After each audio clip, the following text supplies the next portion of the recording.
So hello welcome to new lecture of Indian history. अब आज जो है हमारा लेक्चर जो है जिसमें हम कवर करेंगे 1927 से लेके 1939 तक का पीरियड इंडियन हिस्ट्री में क्या चीज़ें हुई हैं। तो आई होप आपने प्रीवियस लेक्चर जो है सारे देख लिए हैं और चलिए स्टार्ट करते हैं आज का लेक्चर।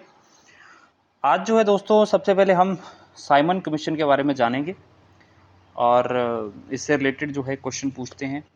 आपको फैक्ट याद रखने हैं, आपको क्रोनोलॉजी याद रखनी है कि कौन सा इंसिडेंट जो है पहले हुआ है और कौन सा इंसिडेंट उसके बाद में हुआ है।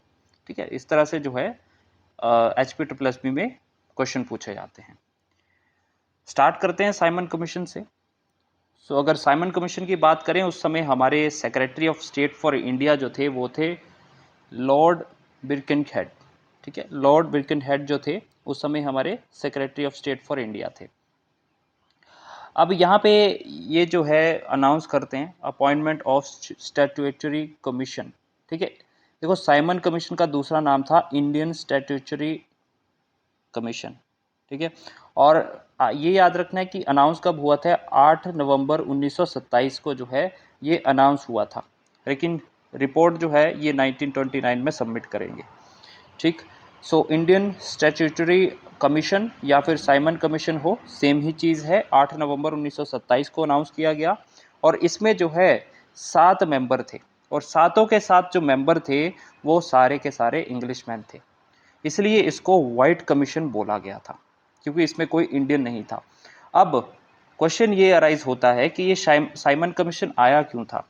तो ये साइमन कमीशन आया था to review the performance of reform of 1919, जो गवर्नमेंट ऑफ इंडिया का एक्ट था 1919 का, उसको जो रिव्यू करने के लिए जो है उसकी परफॉर्मेंस को रिव्यू करने के लिए ये साइमन कमीशन लाया गया। लेकिन इसमें दिक्कत क्या थी, एक ही दिक्कत थी कि इसमें कोई इंडियन था ही नहीं।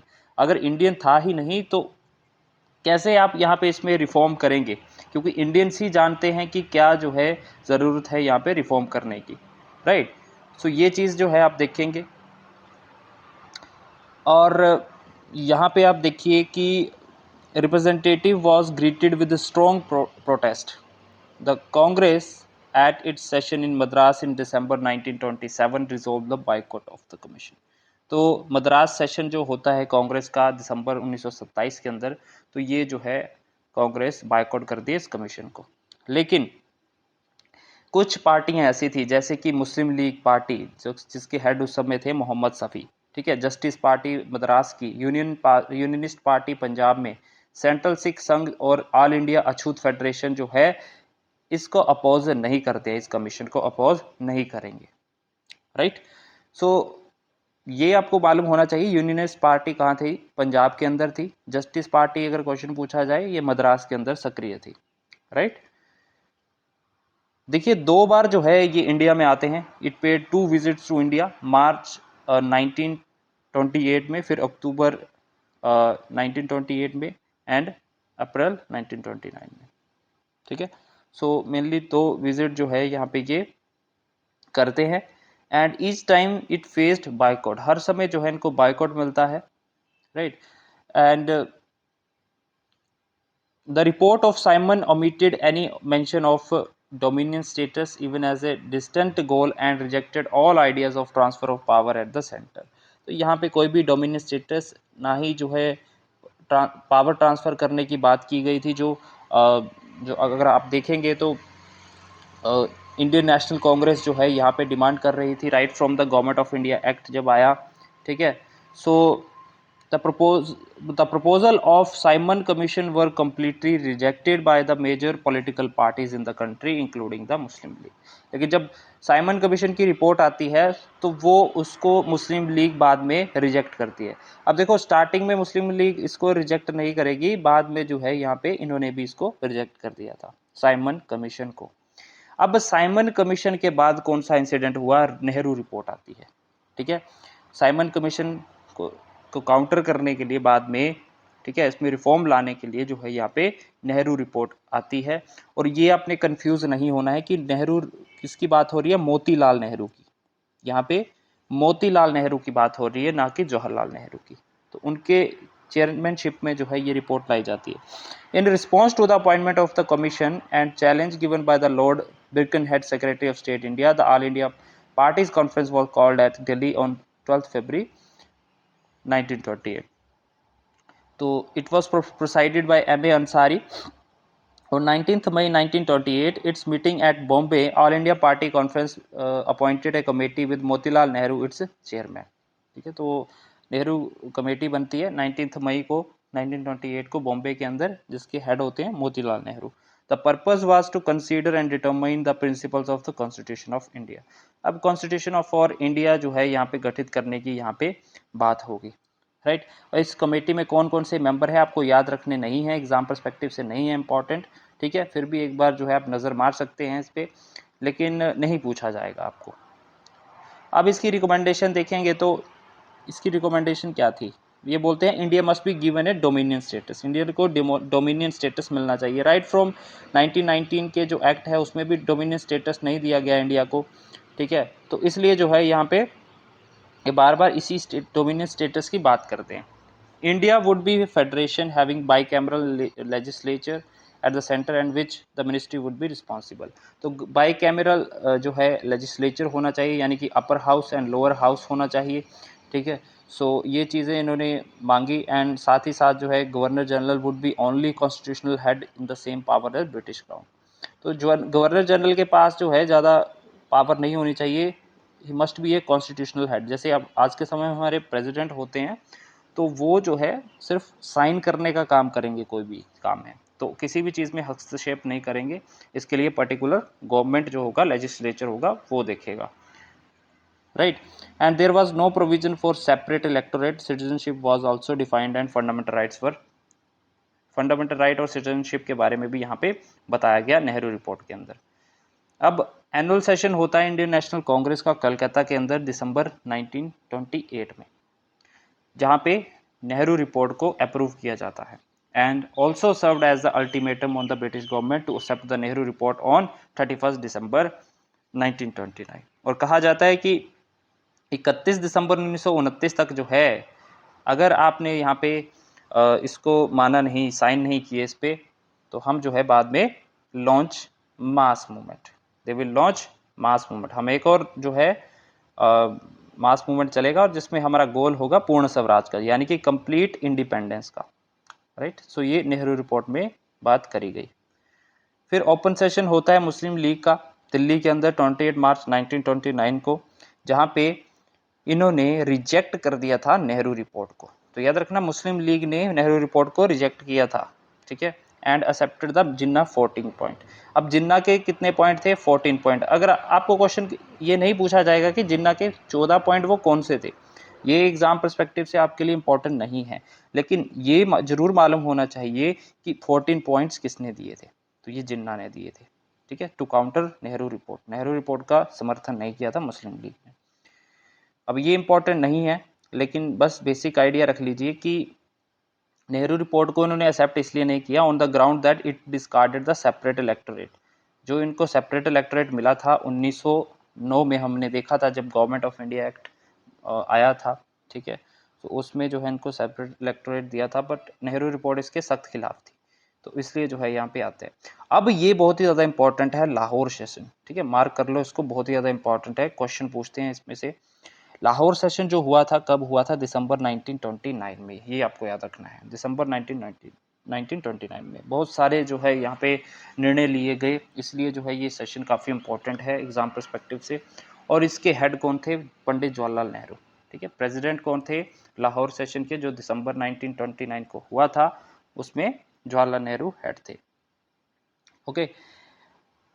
The Nehru committee report had lapsed. अब यहाँ पे देखेंगे जो नेहरू कमेटी होगी, जो रिपोर्ट होगी उसकी, उसको लैप्स कर दिया जाता है, उसको साइड में कर दिया जाता है, राइट।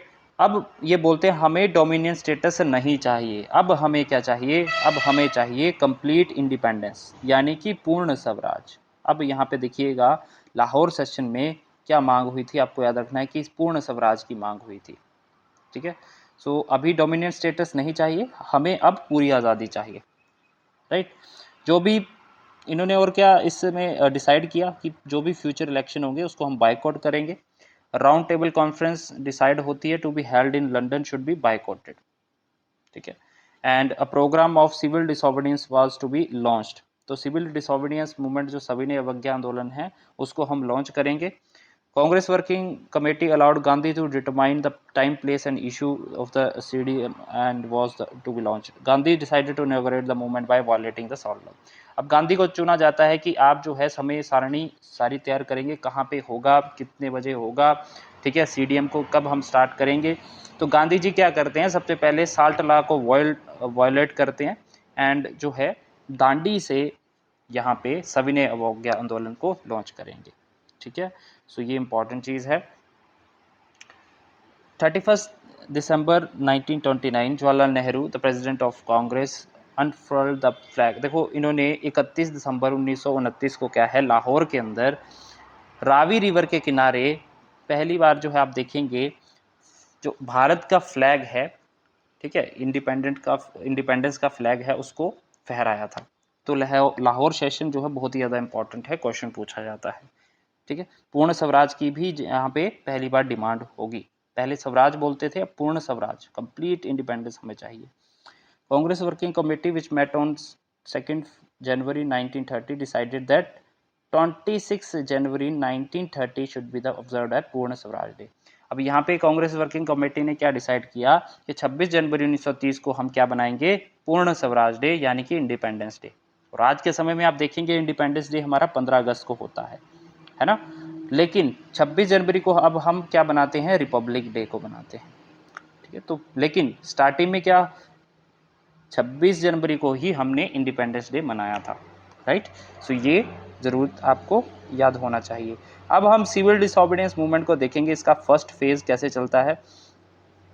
गांधी जो है एक 11 पॉइंट्स अल्टीमेटम देते हैं लॉर्ड इरविन को। तो ये भी आपको मालूम होना चाहिए कि जब सिविल डिसोबीडियंस का फर्स्ट फेज होता है तब जो है हमारे जो वॉइसरॉय थे वो कौन थे, तो वॉइसरॉय उस समय थे इरविन, ठीक है, याद रखना इस बात को, इरविन थे। 1930 की बात कर रहा हूँ, और पहली राउंड टेबल कॉन्फ्रेंस होगी उसमें भी इरविन ही जो है वॉइसरॉय होंगे, अभी हम देखेंगे आगे। तो 11 पॉइंट जो है ये इरविन के सामने रखते हैं, अगर आप इनको मानते हैं तो ठीक है, नहीं तो हम सविनय अवज्ञा आंदोलन को पूरे देश में वहाँ पे हम स्टार्ट कर देंगे, ठीक है। अगर आप इसे मान जाते हैं तो there is no need of agitation, हम आंदोलन नहीं करेंगे। क्या वो पॉइंट थे, 11 पॉइंट आप यहाँ पे रीड आउट कर सकते हैं। थोड़ा सा ओवरव्यू देख लें, लेकिन इंपॉर्टेंट नहीं है, इतना डीप क्वेश्चन नहीं पूछा जाएगा आपको। फिर आता है दांडी मार्च। अब देखो सविनय अवज्ञा आंदोलन जो था ना, सिविल डिसोबीडियंस मूवमेंट, वो साल्ट लॉ तोड़ के स्टार्ट हुआ था गांधी जी के द्वारा, ठीक है, जिसको हम दांडी मार्च बोलते हैं। तो ये डेट याद रख लेना कि जो स्टार्ट हुआ था 12 मार्च को 1930 को हुआ था। साबरमती आश्रम से ये चलते हैं, इनके साथ 78 फॉलोअर्स थे। ये भी क्वेश्चन पूछा जा चुका है प्रीवियस ईयर्स में। डेट याद रखनी है, कहाँ से स्टार्ट हुआ था, कब से कब तक था। तो 12 मार्च को स्टार्ट होता है और 5 अप्रैल 1930 को दांडी में जाके ये साल्ट लॉ को तोड़ते हैं, ठीक है। तो 24 दिन लॉन्ग मार्च आप देखेंगे, 24 दिन जो है यहाँ पे ये मार्च चलता है 12 मार्च से लेके 5 अप्रैल तक। 5 अप्रैल को दांडी में ये साल्ट लॉ को तोड़ेंगे, राइट। क्योंकि देखिए साल्ट लॉ जो है सारी मोनोपोली ब्रिटिश गवर्नमेंट के पास थी, गवर्नमेंट ही जो है इसको बनाती थी, और एक्चुअली टैक्स बहुत लगता था साल्ट पे उस समय, तो इसको तोड़ दिया गया, साल्ट बनाया गया खुद देसी, ठीक है। तो यहाँ से ही आपकी सिविल डिसोबीडियंस मूवमेंट स्टार्ट हुई। क्वेश्चन ये पूछा जाएगा कि सिविल डिसोबीडियंस मूवमेंट किस घटना से स्टार्ट हुई, तो दांडी मार्च से, ठीक है, दांडी मार्च से स्टार्ट हुई थी। Soon the defiance of the salt law started all over the country. अब जल्दी आप देखेंगे कि साल्ट लॉ जो है हर एक क्षेत्र में तोड़ा जाने लगेगा। तमिलनाडु अगर आपको पूछा जाएगा कि तमिलनाडु में किसने तोड़ा साल्ट लॉ को, तो सी राजागोपालचारी ने, ठीक है। त्रिचुपल्ली टू वेद्यनियम में जाके जो है तंजौर कोस्ट में सी राजागोपालचारी ने तमिलनाडु में कमान संभाली। मालाबार कोस्ट की अगर हम बात करें, वहाँ पे के केलापन जो कि वेकम सत्याग्रह में भी लीडर थे, उन्होंने कालिकट्टू पयन्नूर जो है साल्ट लॉ को तोड़ा। मद्रास के अंदर किसने तोड़ा, केलापल ने, right. As a consequence of salt Satyagraha Indian National Congress was declared illegal. अब साल्ट सत्याग्रह को देखते हुए ब्रिटिश गवर्नमेंट ने क्या किया, इंडियन नेशनल कांग्रेस को इलीगल घोषित कर दिया गया। ठीक है, अप्रैल 1930 में इसको इलीगल घोषित कर दिया गया था। राइट, सो क्यों इलीगल घोषित किया गया, ये इसके पास इसका जो है आप लोगों को पता होना चाहिए, रीज़न पता होना चाहिए। अब ड्यूरिंग दिस मूवमेंट आप यहाँ पे देखेंगे कि यूपी और गुजरात में नो टैक्स कैंपेन चलाया गया। देखो, सिविल डिसोबीडियंस मूवमेंट का एक पार्ट है डांडी मार्च या फिर सॉल्ट लॉ को ब्रेक करना। सिविल डिसोबीडियंस के ये भी अलग अलग पार्ट है, जैसे कि नो टैक्स कैंपेन चला कहाँ पे, यूपी में और गुजरात में। यूपी को पहले क्या बोलते थे, यूनाइटेड प्रोविंस, राइट। सो वहां पे नो टैक्स कैंपेन चला 18 अप्रैल को, राइट। इसके साथ साथ बंगाल के अंदर चिट्टागोंग आर्मरी रेड जो है आप देखेंगे सूर्य सेन के नेतृत्व में होती है, राइट। सरोजिनी नायडू इमाम साहिब गांधी के बेटे मनीलाल जो है वो यहाँ पे पार्टिसिपेट करते हैं धर्म सेना साल्ट वर्क्स में। इसके साथ साथ the viceroy took the initiative of releasing the Congress leaders and invited Gandhi for talks, which led to the Gandhi-Irwin Pact and the suspension of। अब ये सब चीज़ें देख के फाइनली लॉर्ड इरविन सभी जो कांग्रेस लीडर थे जो कि पहले अरेस्ट हो चुके थे उनको छोड़ा जाता है। साथ ही साथ गांधी जी को इनवाइट किया जाता है इरविन से मिलने के लिए, जिसको हम गांधी इरविन पैक्ट से नाम से जानते हैं। बहुत ही ज़्यादा इंपॉर्टेंट है, कब हुआ था डेट याद रख लेना, बहुत ही ज़्यादा इंपॉर्टेंट है। 5 मार्च 1931 को गांधी इरविन पैक्ट हुआ था। क्यों हुआ था? सिविल डिसोबीडियंस मूवमेंट इसी यहाँ पे ख़त्म होता है, पहला फेज़ ख़त्म होगा, ठीक है। फिर दूसरा फेज़ बाद में गांधी इरविन पैक्ट के बाद फिर से स्टार्ट होगा, ठीक है। तो गांधी इरविन पैक्ट साइन होता है, इसमें क्या होता है, during the course of civil disobedience movement the Simon Commission report was published and to consider its recommendation first round table conference was called। अब साइमन कमीशन की रिपोर्ट सबमिट हो जाती है जब सिविल डिसोबीडियंस मूवमेंट का पहला phase चल रहा होता है ना।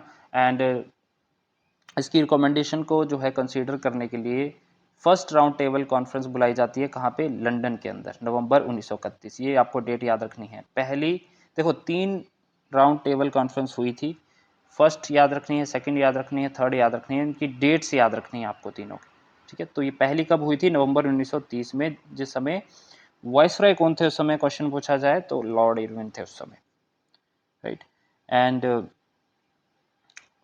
आप देखेंगे Gandhi initiated a talk with Irwin on 14 February 1931 which culminated in the Delhi pact of 5 March 1931। तो गांधी इरविन पैक्ट कब साइन हुआ, 5 मार्च 1931 को, जिसको दिल्ली पैक्ट के नाम से भी जानते हैं, कंफ्यूज मत हो जाना। According to the pact the Congress agreed to join the second table conference for drafting the constitutional reform on the basis of federation responsibility, safeguards or reservation in the interest of India for such matters as defense, external affairs, minorities and financial credit for India। So Gandhi Irwin pact से क्या होता है कि second round table conference में participate करने के लिए जो है यहाँ पे कांग्रेस एग्री हो जाती है। अब एक चीज़ ध्यान रखना, कांग्रेस ने फर्स्ट राउंड टेबल कॉन्फ्रेंस में पार्टिसिपेट किया था, सेकेंड राउंड टेबल कॉन्फ्रेंस में पार्टिसिपेट किया था, लेकिन थर्ड में इन्होंने बाइकआउट किया था, ठीक है। अभी आप देखेंगे आगे। So on the behalf of Congress Gandhi ji agreed to discontinue the civil disobedience movement. अब गांधी इरविन पैक्ट साइन हो गया तो इन्होंने सिविल डिसोबीडियंस मूवमेंट को बंद कर दिया। The government agreed to release all political prisoners, ठीक है। सभी पॉलिटिकल प्रिजनर्स जो थे पहले जो कैद हुए थे जेल में उनको छोड़ दिया गया, लेकिन कुछ जिन्होंने ज़्यादा वायलेंस क्रिएट किया था उनको नहीं छोड़ा गया था, ठीक है। और गांधी रिक्वेस्ट करते हैं भगत सिंह सुखदेव राजगुरु की जो डेथ सेंटेंस दिया गया है उसको जो है रोकने का, ठीक है, रिमिट करने का, लेकिन वहाँ पे वॉइसरॉय इस चीज़ को नहीं मानते हैं, यानी कि लॉर्ड इरविन थे उस समय, तो इरविन जो है इसको मना कर देते हैं, ठीक है। सो ये बातें थी। अब सिविल डिसोबीडियंस मूवमेंट का सेकंड फेज स्टार्ट होता है। सेकंड राउंड टेबल कॉन्फ्रेंस कब हुई, सितंबर 1931 के अंदर, सितंबर 1931 के अंदर। अब आपने फर्स्ट याद रखनी है, फर्स्ट कब हुई थी, नवंबर 1930 में, ठीक है, नवंबर 1930 में, और दूसरी जो होगी सितंबर 1931 में, यानी कि काफ़ी हद तक एक साल बाद जो है दूसरी राउंड टेबल कॉन्फ्रेंस होगी, जो कि fail to satisfy Congress to provide anything substantial to the country. The Gandhi returned to India disheartened and disillusioned. Meanwhile, Lord Wellington had succeeded even as a, अब देखो सेकेंड राउंड टेबल कॉन्फ्रेंस में कांग्रेस को जो है, जो इनको चाहिए था वो नहीं मिलता है। गांधी जी परेशान होकर वापस आते हैं। और ये भी याद रखना कि सेकेंड राउंड टेबल कॉन्फ्रेंस जब हुई तो उस समय वॉइसरॉय चेंज हो चुका था। लॉर्ड वेलिंगटन, पहले कौन था? लॉर्ड इरविन था फर्स्ट राउंड टेबल कॉन्फ्रेंस में, दूसरी में लॉर्ड वेलिंगटन थे। ठीक है, दूसरी और तीसरी में। 4 जनवरी 1932 को जो है सरदार पटेल एंड गांधी जी को जो है यहाँ पे अरेस्ट कर लिया जाता है। गांधी जी को येरवाड़ा जेल, जो कि पुणे के अंदर है, वहाँ रखा जाता है। तो सिविल डिसोबीडियंस मूवमेंट में जब गांधी जी को जेल हुई तो कहाँ पे हुई? येरवाड़ा जेल के अंदर, जो कि पुणे के अंदर है। और जब क्विट इंडिया मूवमेंट 1942 को आएगा, इसे हम अगली वीडियो में डिस्कस करेंगे, तब जो है इनको फिर से कैद किया जाता है आगा खां पैलेस पुणे के अंदर। तो सिविल डिसोबीडियंस में कैद किया जाता है येरवाड़ा जेल में, और क्विट इंडिया मूवमेंट में आगा खां पैलेस में। ठीक है, अब यहाँ पे देखेंगे 16 अगस्त 1932 को रामसे मैकडोनाल्ड, जो कि ब्रिटिश प्राइम मिनिस्टर थे उस समय, एक कम्युनल अवार्ड लेके आते हैं। राइट, अब ये कम्युनल अवार्ड क्या है, इसको हम विस्तार से आगे जानेंगे। In the background of the communal award and Gandhi's fast unto death, the civil disobedience movement lost its momentum. अब देखो सिविल डिसोबीडियंस मूवमेंट अपना मोमेंटम खो देगा, क्योंकि गांधी जी को अरेस्ट किया जा चुका है, वो येरवाड़ा जेल के अंदर हैं। ठीक है, और उसके साथ साथ ही जो जब वो येरवाड़ा जेल के अंदर होंगे, उसी समय ब्रिटिश के प्राइम मिनिस्टर एक कम्युनल अवार्ड लेके आएंगे। ठीक है, Gandhi lost its interest in movement and got involved in the anti touchability struggle. अब गांधी जब अरेस्ट हो जाते हैं तो वो इंटरेस्ट खो देते हैं इस मूवमेंट में, और अब यहाँ पे एंटी टचेबिलिटी अनटचेबिलिटी स्ट्रगल में जो है ये इन्वॉल्व होते हैं, जिसके कारण जो है ये हरिजन सेवक संघ, ये क्वेश्चन पूछा जाता है कि हरिजन सेवक संघ की शुरुआत किसने करी थी? गांधी जी ने करी थी। ठीक है, Gandhiji launched individual civil disobedience on August 1st, 1933. However, the civil disobedience movement continued to linger till early 1933. अब यहाँ पे इंडिविजुअल सिविल डिसोबीडियंस जो है गांधी जी चलाएंगे, लेकिन इसको विड्रॉ कर देंगे अप्रैल 1934 को। ठीक है, तो देखो जो सिविल डिसोबीडियंस मूवमेंट था ना, इसका मैं टाइम पीरियड बता देता हूँ आप लोगों को। 1930 से 1934 तक ये चला है। ठीक है, अप्रैल 1934 को गांधी जी के द्वारा पूर्ण रूप से विड्रॉ कर दिया गया। आपको ये पता होना चाहिए नॉन कॉर्पोरेशन कब हुआ था। नॉन कॉर्पोरेशन हमने देखा था कि नॉन कॉर्पोरेशन 1920 से लेके 1922 तक चला था। सिविल डिसोबीडियंस मूवमेंट इसके बाद हुआ था। ठीक है, 1930 से 1934 तक। ठीक है, दोनों के बारे में ध्यान रखना है आप लोगों को। राइट चलिए, अब सिविल डिसोबीडियंस मूवमेंट का इम्पैक्ट क्या हुआ? The Congress swept polls in most provinces in 1937। अब कांग्रेस इलेक्शन लड़ेगी 1937 में, और काफ़ी जो है सीटें यहाँ पे आप देखेंगे कांग्रेस जीतेगी। ठीक है, और नेहरू और सुभाष चंद्र बोस जो है एज ए लीडर उभर के आएंगे सिविल डिसोबीडियंस मूवमेंट के बाद। 3 राउंड टेबल कॉन्फ्रेंस हुई है, मैंने आपको बताया है। फर्स्ट में क्या होता है, कब हुई थी, ये याद रख लेना। स्पेसिफिक डेट हमने देखी नवंबर 1930 थी। 12 नवंबर 1930 को जो है यहाँ पे फर्स्ट राउंड टेबल कॉन्फ्रेंस हुई थी। बस ये याद रखना है आपको, डेट बहुत इंपॉर्टेंट है, इसके अलावा आपको क्वेश्चन नहीं पूछा जाएगा। राइट, और इसमें जो पार्टिसिपेट करने वाले लीडर थे हिंदू महासभा से कौन थे, सिख, क्रिश्चियन, लिबरल, मुस्लिम लीग से कौन थे, ये नहीं याद रखना। डिप्रेस क्लासेस से बी आर अम्बेडकर थे, ये आपको मालूम ही होगा। सेकेंड राउंड टेबल कॉन्फ्रेंस कब हुई है? सितंबर 1931 में हमने देखा था। ठीक है, और उस समय secretary of state for India थे सर सैमुअल हॉर। राइट, और विलिंगडन जो हैं वॉइसरॉय थे। ये आपको याद रखना है।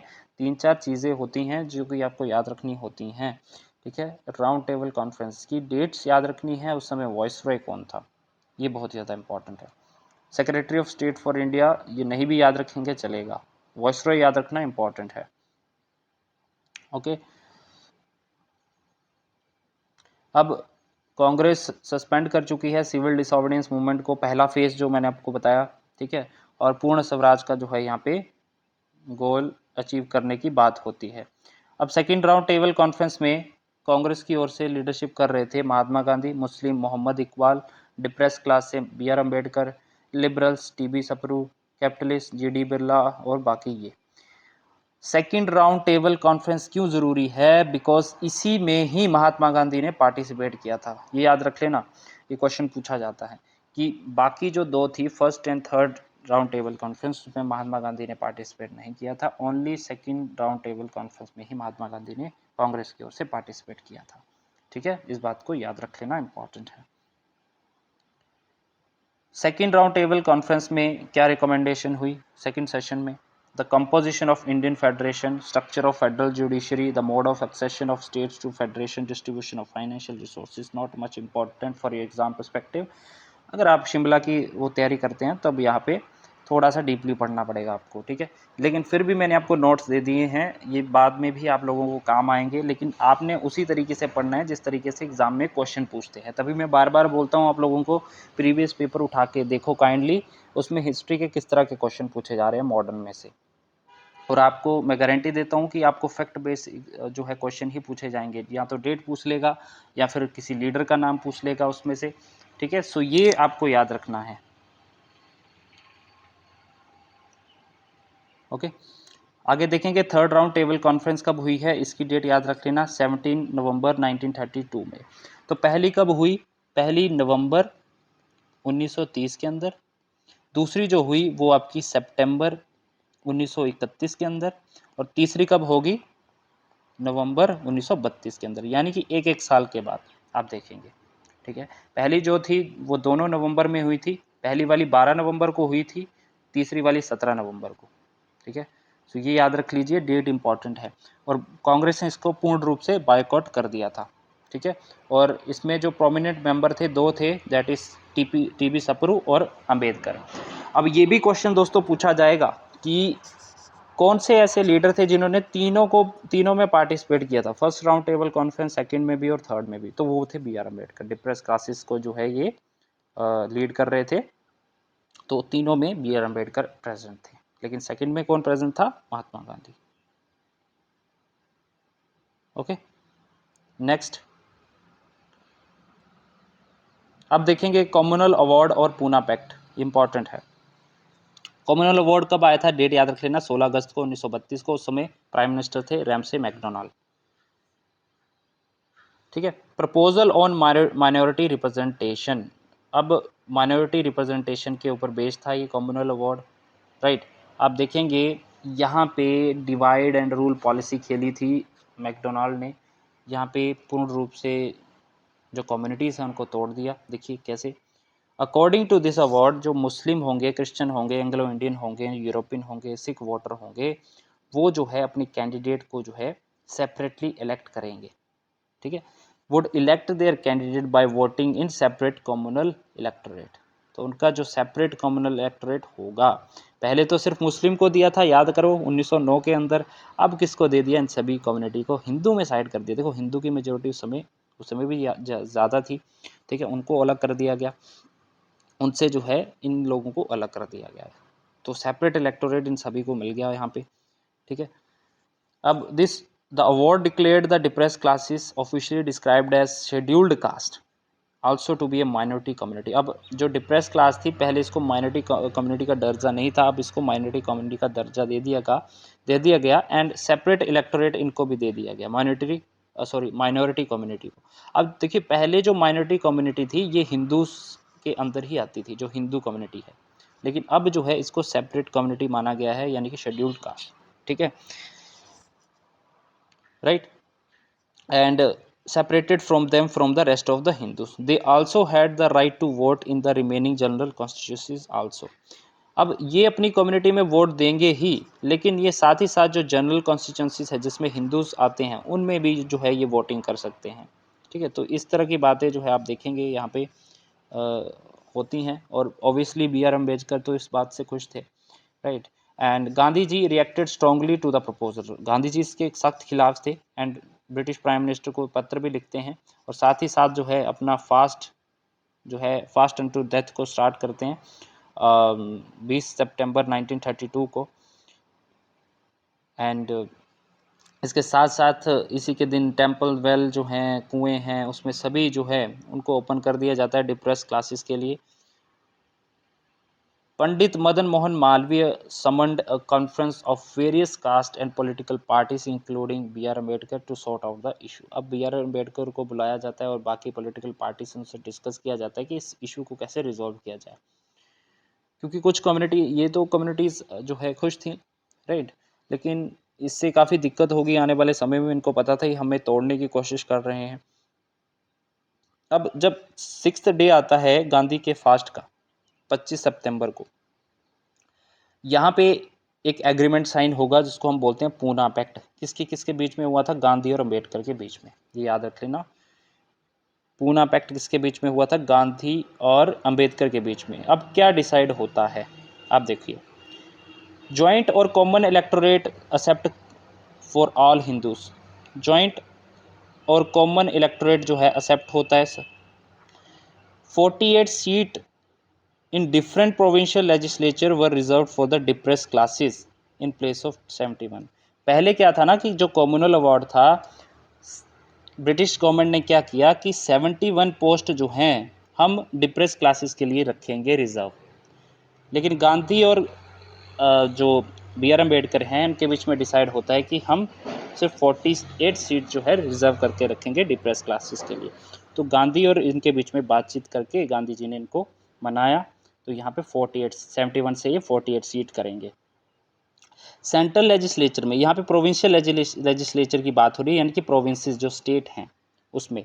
सेंटर में अगर हम बात करें तो 18% सीटें जो हैं यहाँ पे डिप्रेस क्लासेस के लिए रिजर्व होंगी, ये जो है बात मानी गई इसमें पैक्ट में। Adequate representation would be given to the depress classes in civil services, civil services में भी जो है इनको एडिक्वेट रिप्रेजेंटेशन मिलेगा, किनको? डिप्रेस क्लासेस को। ये जो है यहाँ पे फाइनलाइज हुआ। तो ये गांधी और अंबेडकर के बीच में जो पूना पैक्ट है ये साइन हुआ था। अब देखेंगे 1937 में इलेक्शन होते हैं जिसमें कांग्रेस भी पार्टिसिपेट करेगी। तो लखनऊ सेशन होता है अप्रैल 1936 में, जो कि जवाहरलाल नेहरू प्रिसाइड करते हैं, और यहाँ पे कांग्रेस बोलती है कि हम जो है इलेक्शन को कॉन्टेस्ट करेंगे, राइट। अब इसमें जो है 3 सोशलिस्ट मेंबर को कांग्रेस वर्किंग कमेटी में जो है इंक्लूड किया गया था। वो थे जयप्रकाश नारायण, आचार्य नरेंद्र देव एंड अच्युत पटवर्धन, ठीक है। सो ये इंक्लूड किए गए। इसी के दौरान जो है आप देखेंगे ऑल इंडिया किसान सभा की पहली मीटिंग होती है, ठीक है, अंडर प्रेसिडेंटशिप स्वामी सहजानंद सरस्वती। स्वामी सहजानंद सरस्वती के नेतृत्व में जो है आप देखेंगे पहली मीटिंग किसान सभा की होती है, ओके। और फेसपुर सेशन होता है उसके बाद में दिसंबर 1936 में, जवाहरलाल नेहरू उसके प्रेसिडेंट थे। लखनऊ सेशन में भी प्रेसिडेंट कौन थे? 1936 में जो हुआ उसमें भी जवाहरलाल नेहरू, फेसपुर सेशन में भी जवाहरलाल नेहरू, राइट। अब इस सेशन, फेसपुर सेशन क्यों इम्पोर्टेंट है? इस सेशन में कांग्रेस ने डिमांड किया था कि हम कॉन्स्टिट्यूएंट असेंबली जो है फॉर्म करेंगे, जो कि बाद में हुई थी, ठीक है। सो फर्स्ट टाइम यहाँ पे इन्होंने ये बात करी थी। इलेक्शन से रिलेटेड बस इतनी बातें याद रखना कि फरवरी 1927 में, ठीक है, इलेक्शन होते हैं प्रोविंशियल लेजिस्लेचर में, प्रोविंशियल गवर्नमेंट में, राइट। और कांग्रेस कितनी सीटें जीती है? 836 में से 715 सीटें जो है यहाँ पे जीत जाती है। तो आप देखेंगे काफ़ी सारी सीटें जो है जीतेंगे, और 5 प्रोविंस में ये क्लियर कट जो है मेजोरिटी लेके आते। कौन कौन से होते? वो मद्रास, यूपी, मध्य प्रदेश जिसको सेंट्रल प्रोविंस बोला जाता था, बिहार एंड उड़ीसा। ये 5 ऐसे प्रोविंस थे जहाँ पे क्लियर मेजोरिटी थी। इसके अलावा north west frontier province, Assam हो गया, बॉम्बे हो गया, इसमें कांग्रेस जो है सिंगल लार्जेस्ट पार्टी उभर के आई, यहाँ पे भी बहुमत मिला इनको। बंगाल, पंजाब व सिंध, यहाँ पे आपको याद रखना है कि जहाँ पे कांग्रेस को मेजोरिटी नहीं मिली वो था बंगाल, पंजाब और सिंध। ठीक है, ये 3 ऐसे प्रोविंस थे जहाँ पे कांग्रेस को मेजोरिटी नहीं मिलती है। ओके, सो ये चीज़ें इस तरह से हुई। बाद में आप देखेंगे जुलाई 1937 Congress formed ministries in the, Congress की मिनिस्ट्रीज बनती हैं यूपी में, मध्य प्रदेश में, उड़ीसा में, बिहार में, मद्रास में, बॉम्बे में। बाद में असम और नॉर्थ वेस्ट फ्रंटियर प्रोविंस में भी जो है यहाँ पे कांग्रेस रूल स्थापित होता है। ठीक है, नॉर्थ वेस्ट फ्रंटियर प्रोविंस, ठीक है, इन सभी में जो है यहाँ पे आप देखेंगे कांग्रेस की गवर्नमेंट बनेगी। पंजाब में यूनियनिस्ट पार्टी थी, तो वो जो है यहाँ पे मुस्लिम लीग के साथ मिलके जो है एक गवर्नमेंट बनाते हैं, कोalition गवर्नमेंट। ठीक है, राइट। सो इस तरह से जो है यहाँ पे कांग्रेस ने इलेक्शन लड़ा। और यहाँ पे आप लीडर्स के नाम भी देख सकते हैं कि बॉम्बे में बीजी खेर, यूपी में गोविंद वल्लभ पंत, मद्रास में सी राजागोपालचारी, ठीक है, और उड़ीसा में हरि कृष्ण मेहताब, सेंट्रल प्रोविंस में एन.वी. खरे, बिहार में Shri Krishna Sinha, okay, north west frontier province में खान साहेब।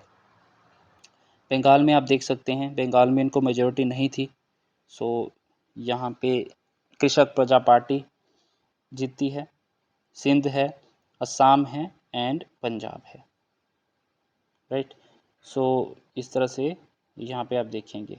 सो 8 प्रोविंस में जो है कांग्रेस की सरकार 28 मंथ तक रहती है। और यहाँ पे जो पीजेंट थे उनको प्रोटेक्ट करने के लिए, इरिगेशन को इम्प्रूव करने के लिए यहाँ पे इन लोगों ने जो है अपने लोगों के प्रति जो है कांग्रेस ने काम किया, क्योंकि इलेक्शन जीते थे। एंड यूपी और बिहार में टेनेंसी बिल पास करते हैं। ठीक है, क्वेश्चन पूछा जा सकता है कि टेनेंसी बिल कहाँ पे पास हुए थे, तो वो यूनाइटेड प्रोविंस एंड बिहार के अंदर।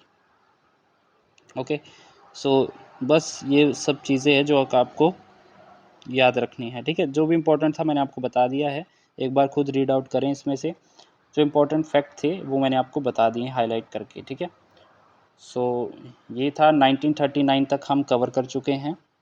अब आपका 1 या 2 मैक्सिमम लेक्चर बचा है, एक ही बचा है, उसमें हम 1947 तक जो है हम कंप्लीट कर देंगे हिस्ट्री का, फिर हम नेक्स्ट सब्जेक्ट ज्योग्राफी को स्टार्ट करेंगे।